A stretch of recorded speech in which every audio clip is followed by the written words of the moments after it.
Part 2 of A Christmas Love Story. This Christmas Eve, it was freezing. I was all packed and ready to go to the Cotswolds, wearing my new parka and bobble hat and gloves and scarf. I was all wrapped up warm for my journey with Mitch. I was now starting to feel excited. Mitch helped me with my luggage, making comments that I'd packed everything but the kitchen sink. He lifted my case into the boot, slammed the door shut of his Range Rover, and we could now set off for our holiday. We were almost there when the weather forecast came on the radio. Heavy snowfall was predicted for the whole week. It was going to be a white Christmas. Mitch suggested we stop off at a small bed and breakfast for the night. The next morning, after a good long sleep, Mitch awoke to find me standing at the window. "Look, Mitch, it snowed. Isn't it beautiful?" He came to stand behind me, encircling his strong arms around my waist, his breath on my neck, and he planted a little kiss there. "Yes, the snow looks lovely covering the hills. It looks so pretty on the little thatched cottages, but it might be a bit slippery out there." Mitch stroked my long blonde hair. "Don't worry about that. It's not far. I'm a good driver and will take it slowly. Anyway, I need to give your card to you. Your presents are at the cottage, though," he smiled. I watched him walk over to his carry bag, and he handed a red envelope to me. "Wait, I've got yours too. It's in my bag. I'll go and get it." I saw the joy on Mitch's face. He loved it. I had made the card myself. It had taken me ages and lots of glue and glitter later, and it was worth it to see the love twinkling in his eyes. Then it was my turn. I tore open the envelope. "Oh, I love it. You know how much I adore these little twinkly 1920s style ones." I hugged him and kissed him on the lips. He knew how to make me happy. "You can't have your present, though, until we get to the cottage," he smiled askance at me. "We had better get a move on. Mitch, I have another present for you, apart from the one in my bag." I gave him the best come-hither look I could muster. "No, we must go, Andrea," he tut-tutted.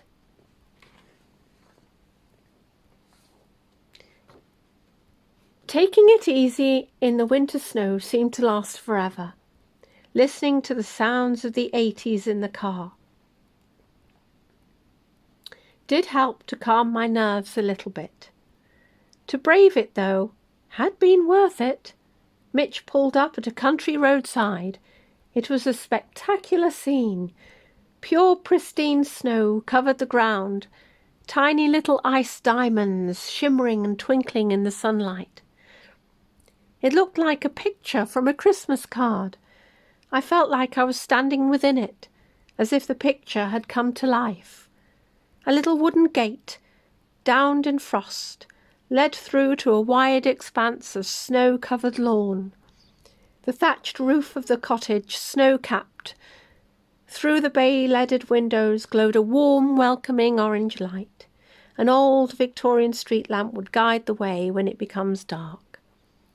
And in the far-off distance, a valley, in a blanket of white with hills and peaks. In summer, this lawn would be lush and green with wild flowers, rearing their heads. I could only surmise of what it would be like to live somewhere like this. Mitch took our luggage from the boot. He opened the gate and we trudged up to this enchanting cottage. Snow crisp beneath our feet. "Look, Mitch, a pine tree. Isn't that Christmassy?" He gave me a sideways smile. He set the luggage down beside the step. He rang the bell. We waited a few minutes, shivering, Eventually, Mitch's mum opened the wooden door.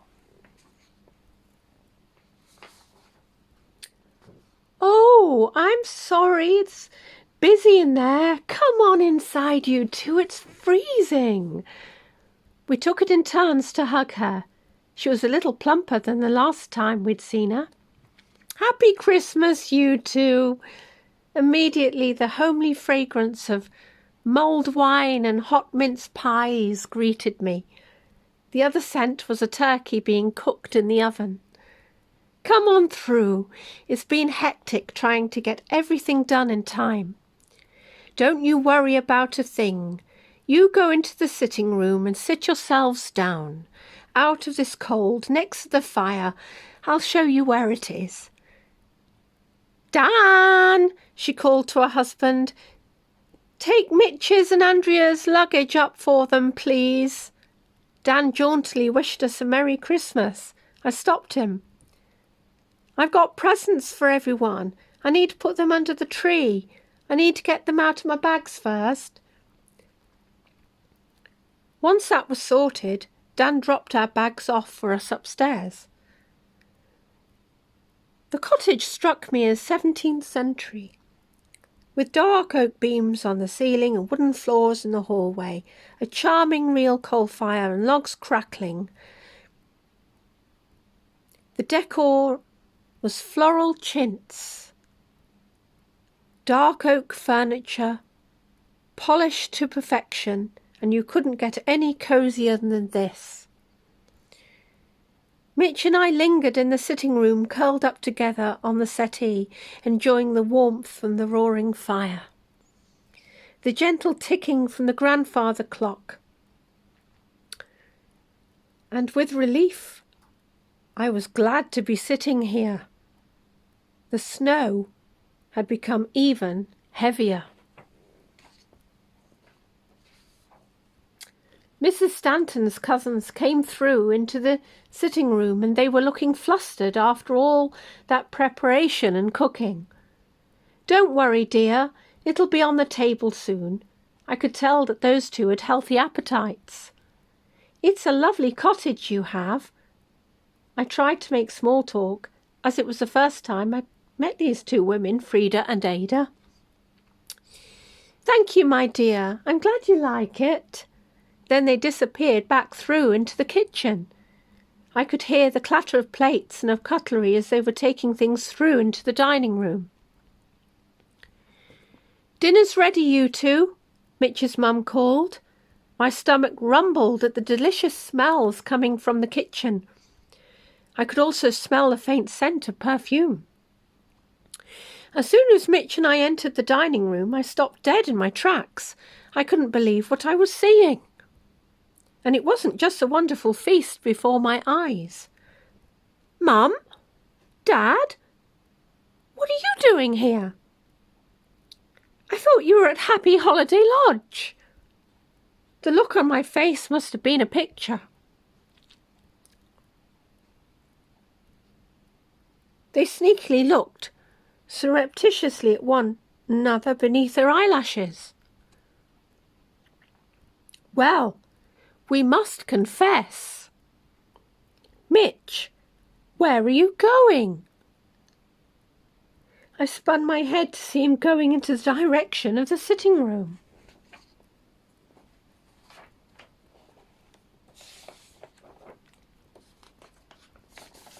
He came back sheepishly. "I think Mitch has a present for you. Come and sit down," Mrs. Stanton said, smiling warmly. "Okay, so now I'm really puzzled." My brow furrowed, but my smile lightened the mood. I was aware of all of their eyes upon me, glinting with mischief. Mitch's mum and dad, her cousins, my mum and dad. They were all up to something, I could tell. Mitch handed a little silver package to me, tied with a red satin bow. I tore off the wrapping, slowly wondering what I'd find in it. Could it be a piece of jewellery? It was a little black velvet box. I opened it to reveal the sparkling diamond ring. My heart skipped a beat. A red flush rose from my neck to my cheeks. "Oh, Mitch, it's beautiful!" "Put the ring on. I hope it fits," Mitch urged. I slid the ring onto my finger and happily waved my hand. "It fits!" Everyone didn't take their eyes off me.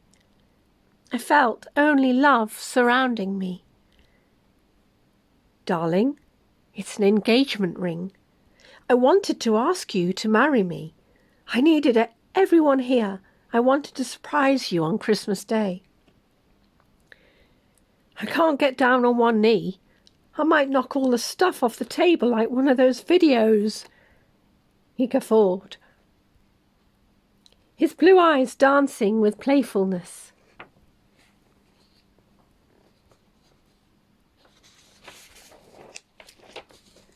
Everyone looked on expectantly. "Of course I will marry you, Mitch," I squealed with joy. I pulled him to me and kissed him full on the lips. Now he was blushing. The family clapped and cheered. "Well, this deserves a toast." Dan held up his glass, and the others followed, and they chinked their glasses together. "Wait, though. That isn't all, is it, Mitch?" Mrs. Stanton couldn't seem to stop grinning from ear to ear. "No." Mitch remained tight-lipped for now.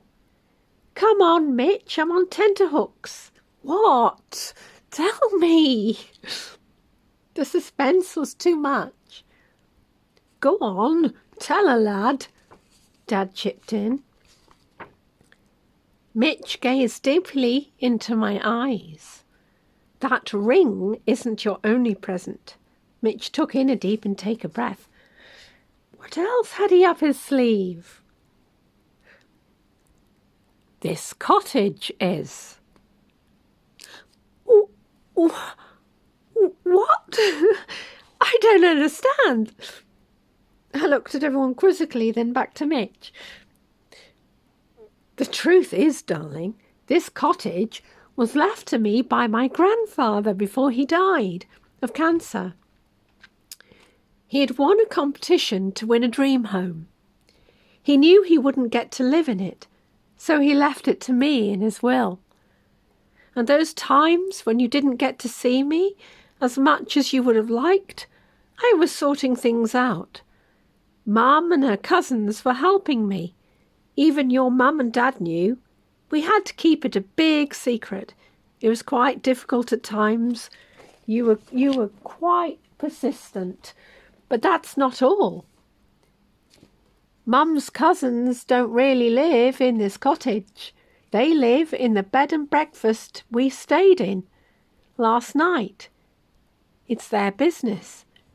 They have offered a job to me, helping to manage the place and look after the accounts. It pays much better than my other job in the Midlands. So beautiful. This cottage is ours and everything in it." He leaned over to kiss me on the tip of my nose. My heart welled up with emotion and tears of joy in my eyes. I didn't know what to say. It was a dream come true. "Oh, Mitch!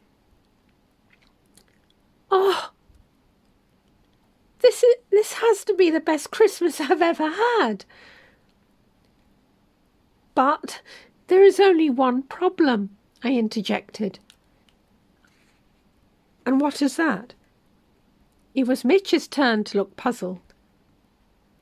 "This cottage needs a patter of tiny feet."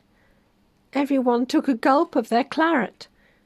"You're not," Mitch gasped, running his fingers through his mop of unruly brown hair.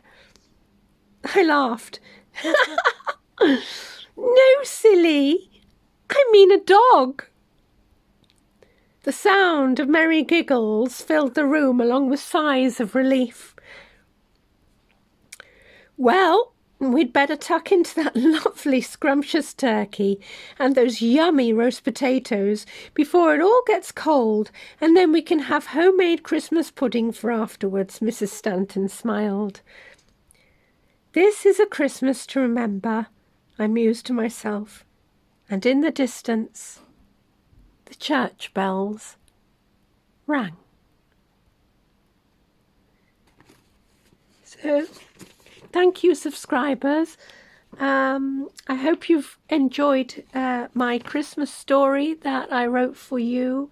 And please, if you did, please give it a thumbs up.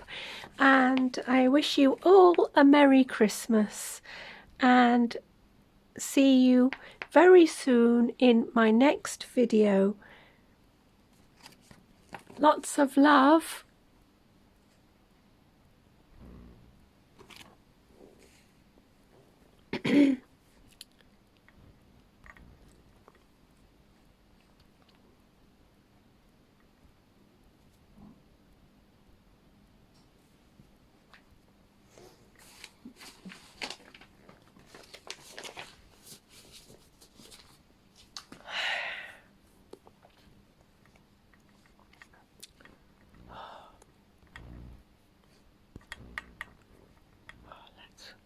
I've done it.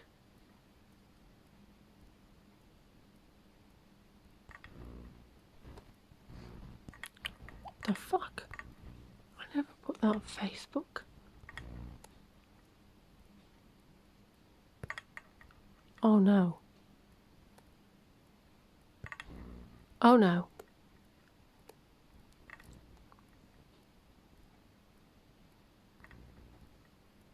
Oh no. Oh no.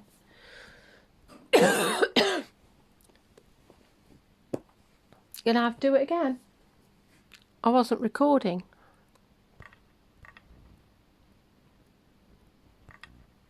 What's wrong with me?